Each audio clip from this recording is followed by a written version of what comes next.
today she hears it from the horse's mouth as well. With customer at heart, Swati thinks, I have to find out a way to add value to my customer. She goes back, starts a series of brainstorming sessions, not only with her teams, but with other teams in other projects in the same domain within the organization. She was practicing the principle that collaboration is not optional. Collaboration is the way to find innovative solutions. She wanted to evaluate all the business processes that existed in the system today and uncover inefficiencies. And she would also wanted to evaluate if any business process could be automated.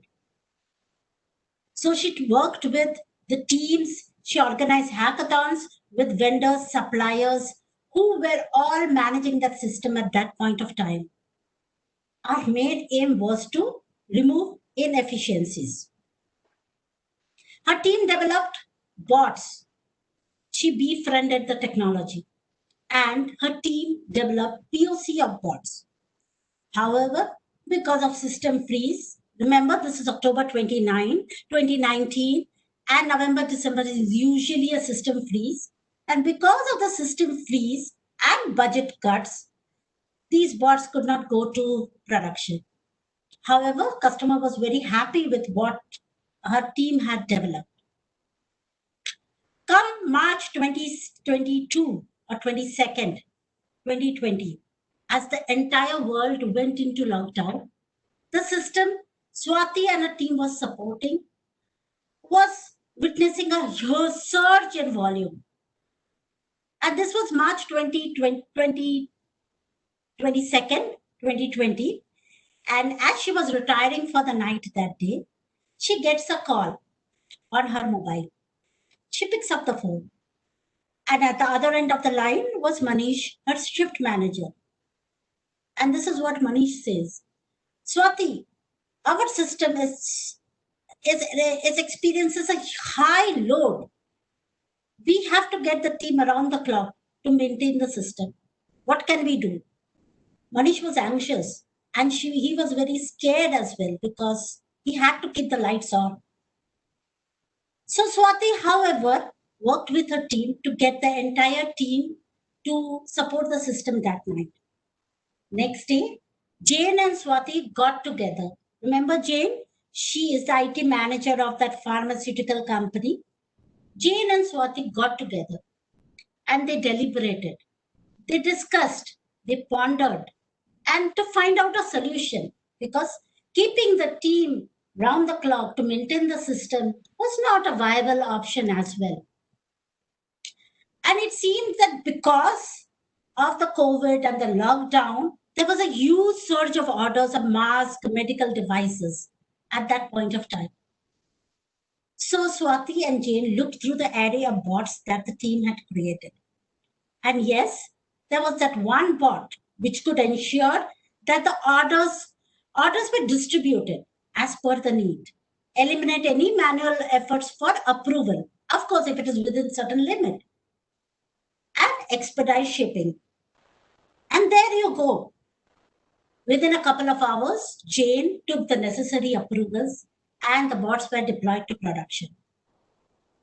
And so here Swati was with her drive towards building teams of tomorrow, teams ready for anything, with customer at heart, with collaboration not being optional, and befriending the technology.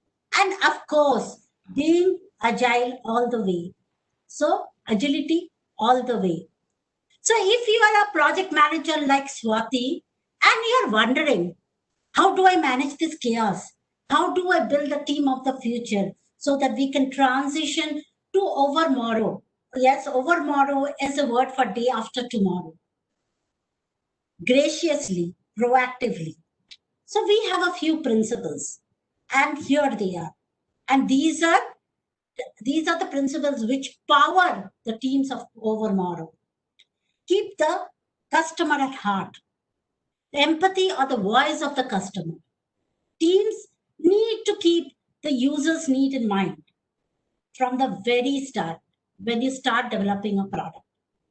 Making customer feedback the backbone of your planning and execution will help our teams to stay on track to deliver meaningful value.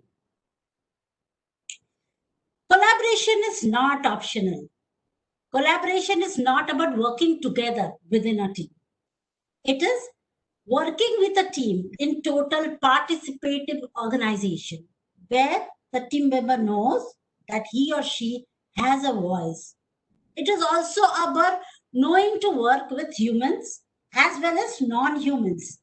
And when I say non-humans, I am referring to collaboration with bots, with AI, with machine learning to ensure that you are working together, not considering technology as your foe. With this, we come to the third principle: befriend the technology. And yes, we will also have to work remotely. And we can work remotely only when we have adapted technology, right? With collaboration with artificial intelligence, robots, and smart systems. So, and last but not the least, it is about agility all the way. Teams must be built with flexibility in mind. They should be able to adapt with newer working conditions that exist today.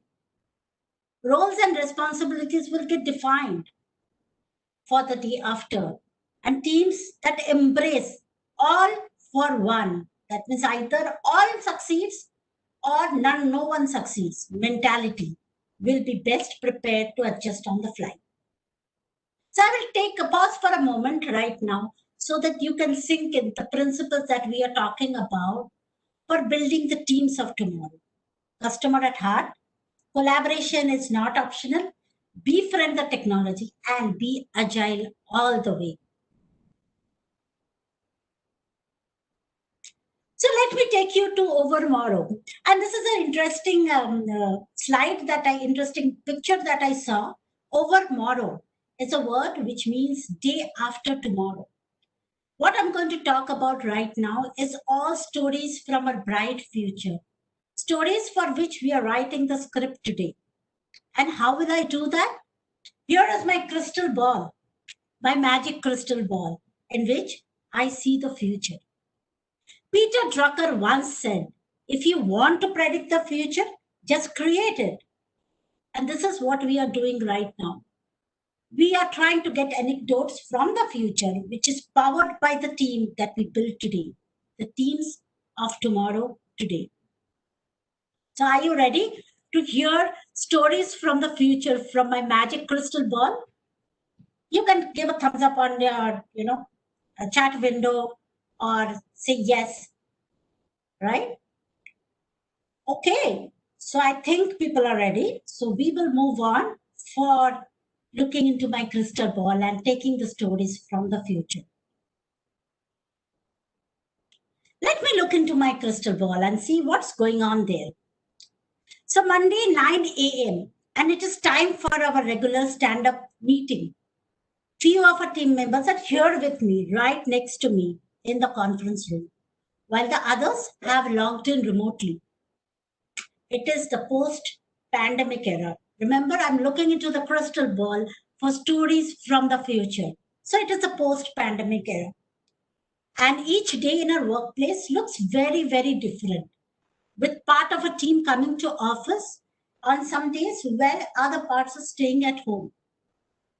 The meeting starts, and Vinay, who is remote today, is having a hard time getting his video on. And so we decide to go with audio only. And I start with the people in the room because they are in close proximity with me, while our remote team members try to figure out their technical issues. 15 minutes have passed by, and we are still waiting for Vinay to provide us update.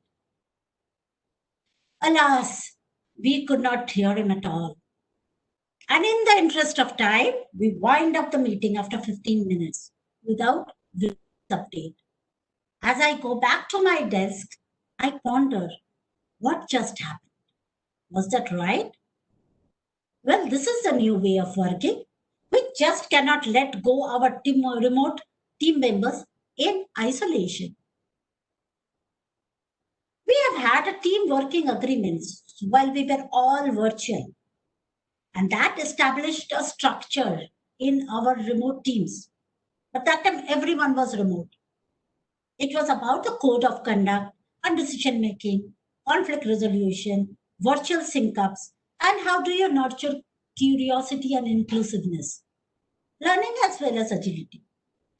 That working condition worked so well at that point of time. We also had a buddy system where two members would always be connected so that to enhance ideation, work on problems related to work, or just maybe just socializing. And this had built a sense of togetherness in difficult times. Why is it not working now?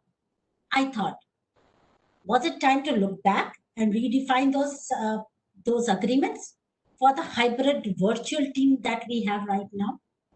So for the next few weeks, we worked on the agreements and worked on our buddy system as well to adapt to the new ways of working. Couple of weeks later, again the same setup. We have meetings all the time, and we have a hybrid co-located remote meeting today. Now we are all ready with our buddy system. We learned what had happened earlier. And it is a buddy system which supports the remote participants. We rotate the buddy pairs every now and then so that the team members get a chance to work with the other team members, each one of them, thereby improving the bond. And the person, for every remote person who attends the meeting, there is a buddy who is on site in the office, constantly in connect with that person. And this support could be just, helping with video audio connection or just monitoring the chat to see if the participant who is remote has something to say. Thereby, we are improving the participantness in the meeting. And we are encouraging people to lend their voice as well, whether they are remote or otherwise. So, yes, collaboration is not optional. One way we can enhance is a buddy system, because the day after tomorrow, our teams may not be totally virtual. Some may be remote, some may be working from office. So, in a hybrid virtual team, buddy system will work, and it works surely, and it will improve the collaboration. It would stress on the principle collaboration is not at all optional. Now, let me look into my crystal ball again and see what else do I have. A month later, again, this is post pandemic period, and it was a Tuesday morning.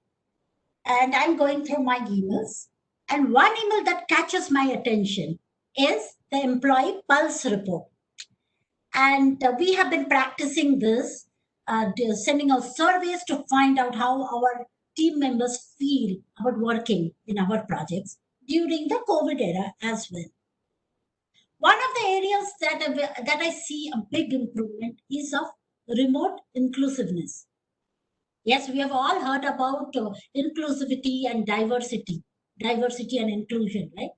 Here, inclusion takes a different turn as well, different dimension. It is about remote inclusiveness. And we are managing a big program of around 850 members across multiple locations. And even when we are co-located, we may not be sitting next to each other. So we are having a hybrid remote team. My mind races back some months back. Yeah, it was a Friday afternoon. I got a message on the communicator from Shrikant.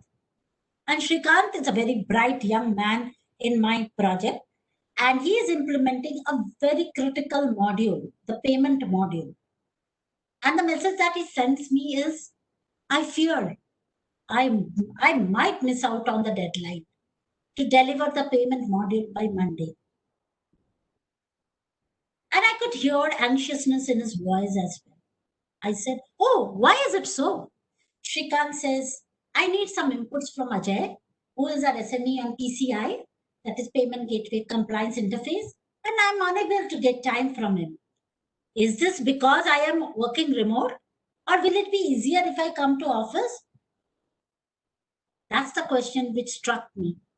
And while I could coordinate their activities so that Ajay and Shrikant could come together and resolve the issue, it set me to think, are we being remote inclusive? Well, looks like we were not. Next few weeks, we tapped into the collective intelligence. We had cross-team discussions within the program. I said we had 850 team members. So had a lot of cross-team discussions that went into it. And to find out a solution to this problem. One solution which was accepted and agreed by all was an open calendar initiative, an open calendar across the program, which would make it very easy for others to understand whether a person is busy in a meeting or has some free time, so that you can block the calendars and take some inputs to the problem or solve a problem and ask him to join a call. And with this remote first policy, an open cross team calendar makes it easy for us to know when we can pick up the phone and call a coworker for an urgent issue. Or if someone needs to hold off and maybe send an asynchronous message through email or through Slack. An open calendar made it very easy for team to dedicate some time for deep, focused sessions, preventing distractions, interruptions, and that helped to improve our remote inclusiveness and thereby improve collaboration. And this was one of the steps that we took towards being remote inclusive, to be remote inclusive, and to strengthen the principle and the fact that collaboration is not optional at all. Whether you're remote or on site, sitting with the customer or sitting with your manager, we got to be remote inclusive. We got to ensure that we are having a participative organization where every team member has a say. A couple of months later, we have settled down in the hybrid virtual mode of working. Our virtual buddy system is working. Our working agreements are working. So, team is kind of now gelling together. And this is a Wednesday evening in India. I'm signing in from India. I live in India. And this was a Wednesday evening in India. Morning in the United States. An email pops up in my inbox. And it is an email that every manager would long to see. We have been named the preferred partner for implementing the new ways of working for that quarter by our customer. And it seems like a fairy tale script of which we wrote in the COVID era. While I settled down to soak in the excitement, I flipped the pages of my memory book to mid-April 2020. As customers, as countries implemented lockdown, social distancing due to the pandemic, the world was going into a great lockdown. What is next? Asked John, a question that we were all looking for answers. And if there are no new projects, will the team be ramped down? Do we have any other projects in the program? These are the questions that were coming up because budget approvals were on hold, which meant new opportunity pipeline is turning dry. And this increased anxiousness in our teams. Clearly, there was a lot of uncertainty. Though I had no answers to these questions, I thought it was a good time to do something exciting and new. And what other better way than to start with the customer at heart, the customer and the customer journey mapping. Sure, we had created one in the beginning of January, but as you know, things have changed. The parameters change over the last few months. And it's time to relook maybe at the customer journey map with a different lens. So we as a team went back to the drawing board, a virtual board, and we started remapping or reimagining our customer journey. Things like what needed a change, what's changing, have we got some unusual new requests that are coming in, is there a new market that we can serve, what are the newest and the most frequent support queries. And that was a very critical question that we asked ourselves that day. A quick look at the tickets and the service requests helped us to understand, get insight as to what has changed. Visualizing the journey in a new normal helped us to understand the interactions and made it crystal clear that there were bottlenecks and there was a big delay in the order release and the approval process. And with the COVID, there was a huge surge in orders in medical devices, syringe, masks, etc. And hence, there was a backlog of approvals and order release because it was all done manually. Can we deploy a bot? Said John. He had taken the cue from Swati, who has already deployed bots in her system and got some appreciation for that as well from the customer. Not a bad idea, said Vinay, my automation lead. And he had developed multiple bots in his previous projects as well. So we went ahead, provided a plan to our customer for a bot that could ensure that all these manual approvals will be taken care of automatically, eliminate manual efforts, which would expedite the shipping.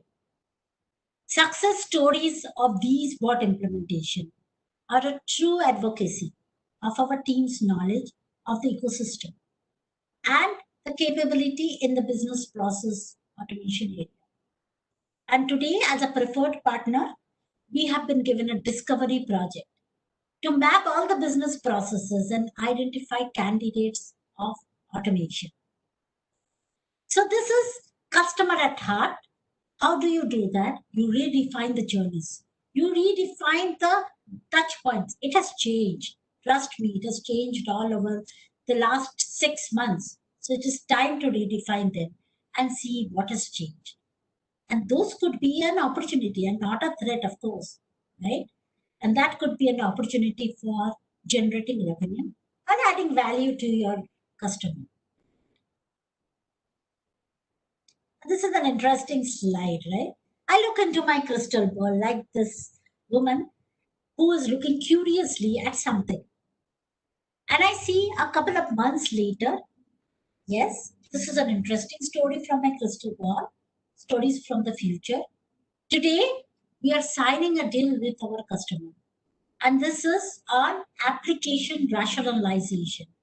So, if you know, application rationalization is looking at each and every application and see whether they are redundant or not, whether we can consolidate them or not.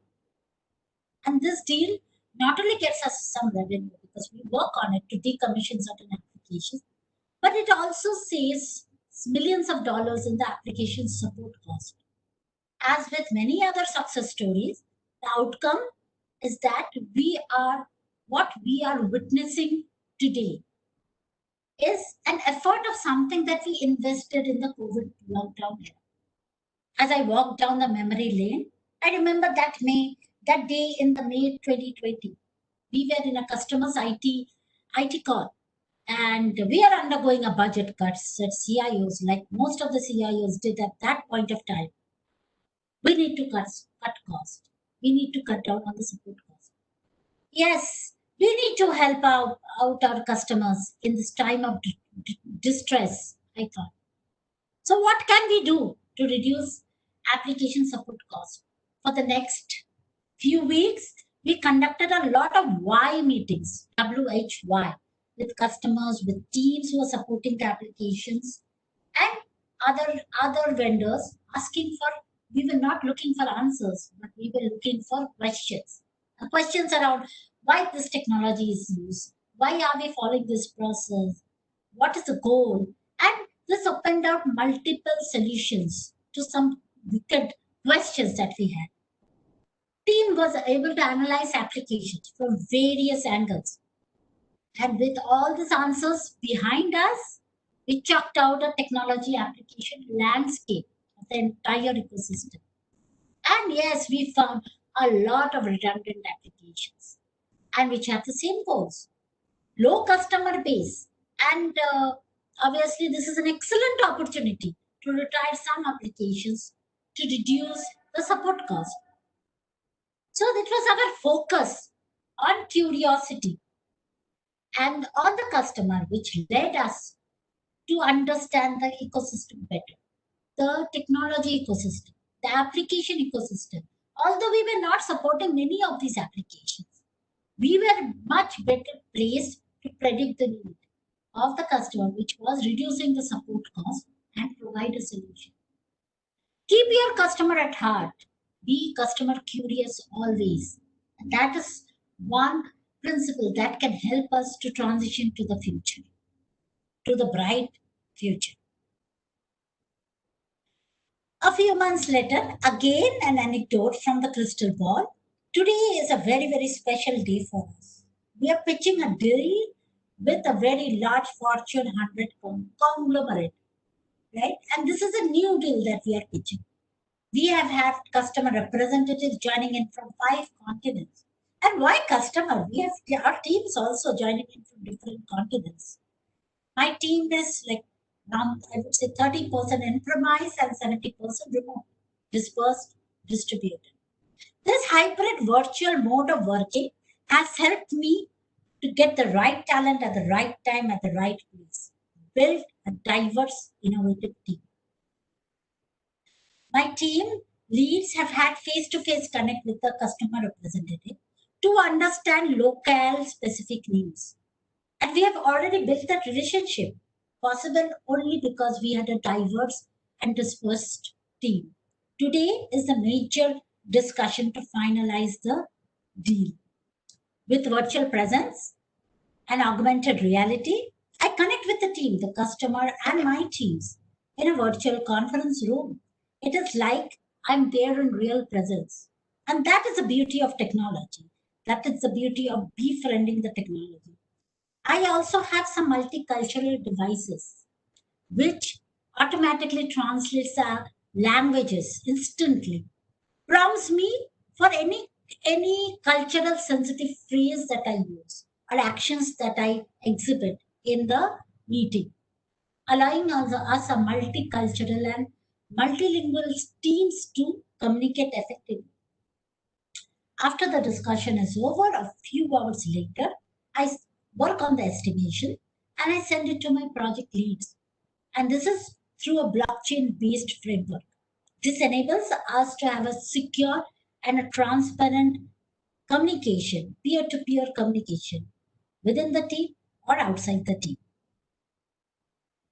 And again, all this is possible because we had invested in the technology in the COVID time. We leveraged open source blockchain platforms to build POCs when we had a lean period. And that is a framework that we are using today to communicate within the team, asynchronously. It is again innovation which is powered by the philosophy of befriending the technology. So you can befriend the technology to innovate to the new ways of working. Yes, and now I am looking into my crystal balls and I see this 6 months have passed away in the post COVID. And next week, I'm having an executive review. And this review is to look back on how the program has performed. Last 6 months in the post COVID has been very challenging. There have been a lot of opportunities. And as I prepare for that meeting, I see in the last 6 months, we have transformed the entire IT operations from just keeping the lights on to a more intelligent and self-healing IT. Our IT admins who were engaged in more high-end activity, I would say, like an IT operations model, strategy, building more scalable systems rather than running after noisy alerts. And this is something which I consider as a big achievement because we have befriended the technology to transform the entire ecosystem. And my mind races back to that Sunday morning when I was relaxing after having heavy brunch, my phone rings. And this is an SOS call from my IT administrator, Santosh. And at the other end, Santosh, our IT admin, says there is an unusual search of orders and heavy load in the system, because of which many alerts are coming through. And I fear that I'm not able to find out which alerts needs attention and what does not. This could be a risk to the system of system failure if we do not act on the alerts. And this was a cause of concern, of course. And I remember seeing a demo from a vendor of an AI ops platform, that is artificial intelligence for operations. And because of the COVID, they were giving this platform for free for 3 months. And I thought we could create some amount of POC on this platform to see if we can automate, looking at the critical messages only, or have a close remediated loop for known issues. Like, once the problems are identified, it goes back to the history of data and finds a solution automatically. And this could accelerate the resolution of issues, right? And that is how we extended human IT operations team with the help of AI ops, that is artificial intelligence for operations. All good, right? And we are in good shape. But alas, the story is not over yet. A couple of weeks later, I get a call from Santosh again. And this time, he is again anxious. He says, I'm unclear about my roles and responsibility. After AI Ops, I'm not even sure if I am required anymore in this organization, said Santosh, very, very anxious. It seems like because of the auto remediation of known issues, his workload has gone down drastically and he feared that he may lose his job. Don't worry, Santosh, I said. It is time we hand over the repetitive tasks to the machines. Your work is to focus on strategic decision making rather than getting caught up with day to day maintenance. The next few weeks, we had multiple one on one coaching sessions to drive that anxiety away, to chalk out a career transformation plan for our IT operation teams to be implemented in the next 6 months. And thus, by this renovation approach, we were able to transform our IT operation ecosystem to that of the future, befriending the technology to renovate. So befriend the technology to innovate new things and renovate which is old. So befriending the technology is one such principle that we should always take care of. And last but not the least is all about agility all the way. Now again, I'm looking at my crystal ball and I see into the post-COVID era, and we see that last 1 year has been all about agility. If I retrospect, and it was all about getting comfortable with the uncomfortable. In other words, we were always prepared to react and respond repeatedly as the situation continued to develop. First, we all moved to remote, and then in June, things started open up. And then we started going to office in a hybrid virtual mode. And because of the infection rates that rose, we had to go back to remote again. But our team, who was ready for everything, had gracefully adapted to this situation. The fact that we relentlessly asked why this is so, is curiosity, engine to creativity. It's again about agility. The POCs that we developed for the blockchain framework, as well as AI ops area, which transformed our IT ops ecosystem, is about embracing imperfection that can lead to a more effective problem solving. And that's also an agile principle. It says that don't go for perfection, but deploy an MVP, get feedback, and build on top of that. Tapping into the collective intelligence and the wisdom of the crowd, encouraging collaboration within our program as well as outside the organization is again through the open calendar initiative is again about transparency and agility. And that is what we think is agility all the way. So these are where anecdotes from the future that I see when I look into my crystal ball. And this is all powered by teams ready for anything. And to recap, what are these principles? Collaboration is not optional, right? Collaboration is a must. Customer at the heart. Befriend the technology. And last but not the least, agility all the way. So, project managers, here we are ready to open this door of opportunity, backed by the team which is ready for anything. And this is me. Vikram has already introduced me, but this is a professional snapshot of what I do. I'm an agile evangelist, program manager, and I think I'm a non-linear thinker as well. I lead digital transformation programs, and I also lead the agile community of practice within my organization. I'm also the employer brand of the organization, which means you will see a lot of posts by me on social media about the thought leadership that my organization produces. And I do have some speaking experience, and this unique PM fair adds to my experience as well.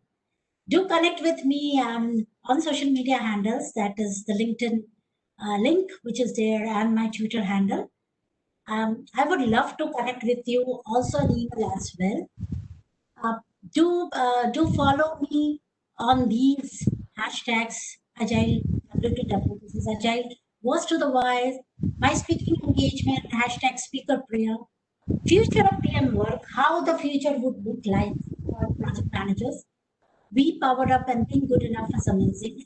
These are the tags, hashtags that relate to my Women Power Up network. Be power up, where we truly believe every individual has some unique capability.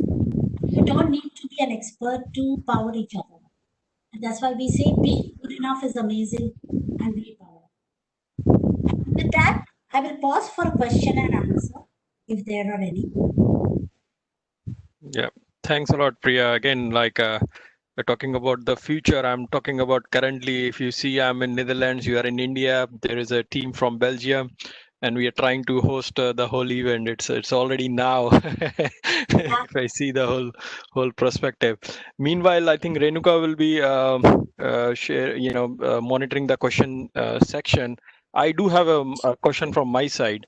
Actually, I'm living in Netherlands for last decade now, and I see the cultural aspect, the culture playing a major role in making sure the team is successful and the project is of course delivering. So how do you see the bridge on the culture side of it in building the team for the future? well, it is all about the culture, right? How do you bring this vision down? It is not about the technology or the other things. Technology is Yeah. just leader. If the leader is not walking the talk, right? I may say, Vikram, you have to innovate, right? But if you give me some ideas, I shoot it down saying that, oh, this idea will not work because the legal is not going to be legal. This is not going to work. I will shoot it down all the time. I am not building the culture of innovation. If I say, Vikram, you need to be remote inclusive, but when you're working remote, I'm not even connecting with you. That's the culture I Mm. have to build as a leader. It is all about the culture. We cannot do anything without the culture. And it has to come down from the leaders and project managers' levels. No, thank you. Thanks for your view. Thanks, Priya. Renika? I'm sorry, I was on mute. Yeah, I haven't seen any question from the participants yet, but I do have a question from my side. I think one of the things that occurs to mostly the people who are not used to remote working, Yeah, and those who like to micromanage the people, they tend to equate, I would say, the productivity based on number of hours rather than the real output. What message would you like to give to those kind of people? Because now they cannot measure the hours anyway. yeah. So Yeah, still they are measuring the hours, Renuka. I will tell you. I've seen instances where they install certain applications on the official laptop and they see what applications you're accessing, what are you doing, and they try to categorize the work, even in remote work. Okay, and that is, of course, not an ideal way of doing because we can always fool technology if I want to do. So it is a two-way street, I would say. First, the leader should talk to the team members and ensure they understand what they are working on. As a team member, if I know what I am contributing to, and if it is a bigger picture, like, to which I am contributing, I'm motivated, I'm engaged to achieve that goal. But if I push it down, just like that, you have to get this done in 8 hours, it will never happen. People will find some tips and tricks to ensure that, either they give you a shabby piece of work because you ask them to do it, or they do not do it at all. Do whatever you want to do. So the way to go about it is like, do not measure by hours, measure by the outcome. That is whatever is given. Provide the intent. So as Daniel Pink, this is again a quote from Daniel Pink, said that employees are engaged only when they understand the purpose to which they are contributing to. So no amount of money, no amount of skill can, kind of motivate them to work towards the goal. So it's about with your team working in a participating environment and as a two-way activity, build the trust. You trust your team, the team trusts you, and that's how you measure productivity with the outcome, not with the hours. Well said. Priya, Yeah, go ahead. sorry. No, Renuka, please. No. So Priya has one more question from Gabriela. Yes.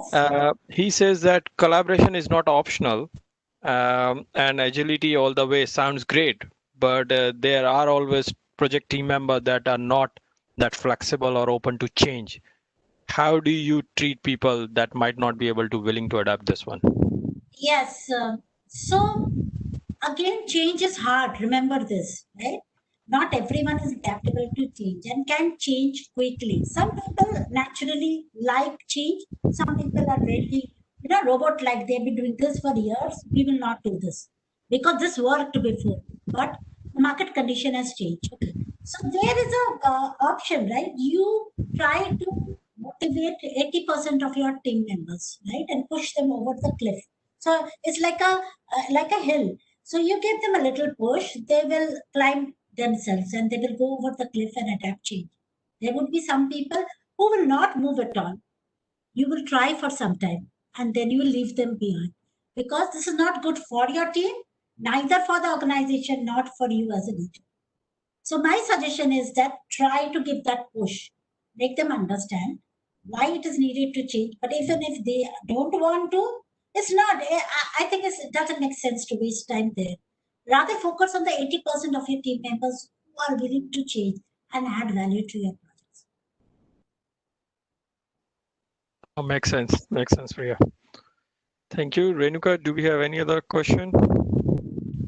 I said thanks I from don't Gabriela. see, Thanks.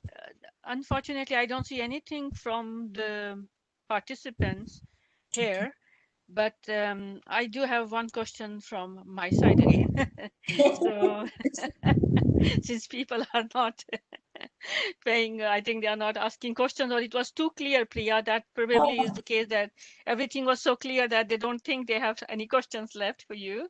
But could you give some tips regarding on the team engagement in the hybrid remote teams? That would be useful. okay. So engagement, right? First create that bond, and I think the buddy system works very well because every time you are connected to one person within the team, and you rotate the buddies, so they create a bond with all other team members. Okay, and that how when you're working as a, you have seen how in a cricket team are coming together, right? I'm giving example of cricket because I'm from India, but anyways, any team in sports, how do they come together? If you create that buddy system, it works both in virtual as well as hybrid virtual. And rest other things is quite common, get more social with them. When a new team member joins my team, I would probably quickly go and connect on LinkedIn, see what his interest is, or connect on Facebook to see what he is up to, what he or she, not only he, and see up to, and try to get more into their interest. And that way I create a bond with them, right? Two ways which I usually try is this, connecting with them off work on a personal level, and the other one is create the buddy system. That usually works. Thank you so much, Priya. Cool. Still Thanks a lot. looking. Yeah. Yeah. Sorry, do Renuka. you see anything on your chat? It's No, possible that I no, don't see. no. I think no question as such. I do need to remind. I've just mentioned the PDU code for the group to claim the PDUs, and of course, we have a lucky winner in the end. If no more further questions. Yep. Yep. So So thanks a lot, Priya, again for the valuable insights. And as I said, this is not the future now. The future is now. So we are all experiencing this, and thanks for all your valuable tips. And definitely we keep in touch as a team. And now the lucky draw time. So Renika, to you. yeah, I would like to ask Robert Stylingware. Are you there, Robert? Can you unmute yourself? Now I guess I need to give him some rights. Give me 1 second. Yeah, Romat. Oh, Yes, I'm we can here. hear you. Thank you very much for the prize. Very delighted. You are welcome. It's a pleasure. I would like to ask you, from which chapter are you, Robert? I'm from the PMI Netherlands chapter. Wow, great. Congratulations. Thank you. Yes. And thank you, Priya, for your clear presentation. Thank you. I hope you have enjoyed other sessions as well that we have been organizing during the week. Yeah, I have participated in a couple of sessions which were quite interesting. Yeah, thank you. Congratulations again. And I think Vikram and the team from Netherlands chapter will let you know how you will get your prize, your membership for free. So Romat, we need Thank a you. party, right?